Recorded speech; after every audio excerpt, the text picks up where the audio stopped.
সত্যি বলতে কি, এই গ্রামে ঢোকার পর থেকেই আমার একটা অদ্ভুত লাগছে। চারদিকে এত শান্ত যে মনে হচ্ছে কেউ ইচ্ছে করেই শব্দ করছে না। শহরে এত অভ্যস্ত ছিলাম কোলাহলে, এখানে এসে এই চুপচাপটা যেন কানে বাজছে। এই শান্তটা বাইরে থেকে শান্ত মনে হয় বাবা, কিন্তু ভেতরে ভেতরে এখানে অনেক কথা জমে আছে।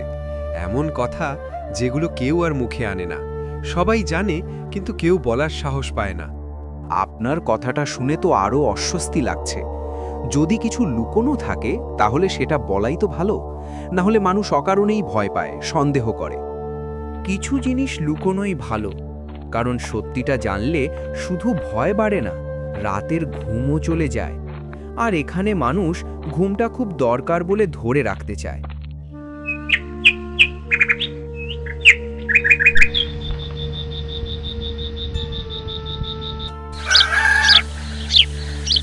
এই বাড়িটা আমাকে বলেছিলে খালি পড়ে আছে, তাই ভাড়া নিয়েছি।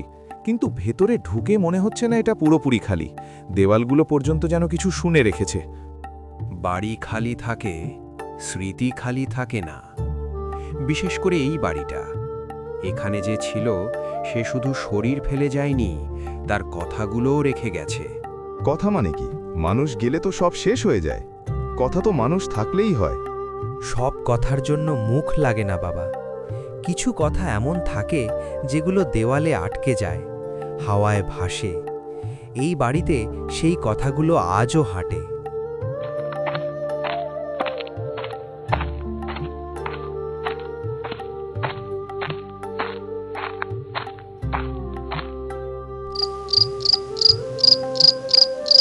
আপনারা বারবার এমনভাবে কথা বলছেন যেন কেউ শুনছে, কিন্তু এখানে তো আমরা ছাড়া কেউ নেই, না মানুষ না কোনো জন্তু। এখানে মানুষ না থাকলেও কেউ শোনে কাকা, তাই সবাই সাবধানে কথা বলে, বিশেষ করে নাম নিয়ে। নাম নিয়ে সাবধানতা কেন? নাম তো পরিচয়ের জন্য। নাম না বললে মানুষ চিনব কিভাবে? কারো কারো নাম ডাক নয়, ডাকলে তারা আসে, আর এলে আর যায় না। আপনারা এত ঘুরিয়ে কথা বলছেন যে আমার মাথায় হাজারটা প্রশ্ন ঘুরছে।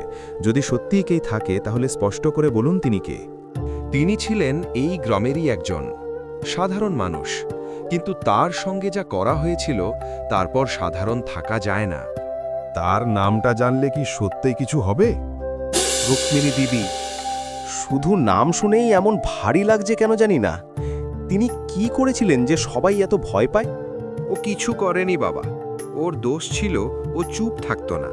অন্যায় দেখলে বলতো, কষ্ট পেলে কাঁদতো, রাগ হলে চিৎকার করত। তাতেই তো মানুষের মতোই ছিল, এতে অপরাধ কি? এই গ্রামে তখন কথা বলা অপরাধ ছিল। যারা বেশি কথা বলে তাদের একসময় চুপ করিয়ে দেওয়া হয়।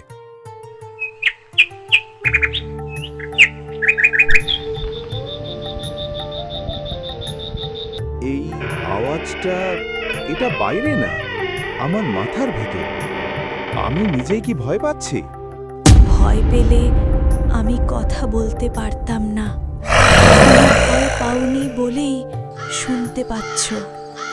আপনি সত্যিই আছেন? এতদিনের গল্প সত্যি? আমি গল্প না, আমি সেই কথা যেটা কেউ তখন শোনেনি। আপনি আমাকে ডাকেননি, তবু আমি শুনছি। এর পরিণতি কি? যে শোনে সে দায় নেয়। আমার কথা তোমার মধ্যে থাকবে। তাহলে আমি কি এখান থেকে যেতে পারবো? শরীর যাবে, কিন্তু শব্দ যাবে না। তাহলে এই গ্রামে কেউই একা না?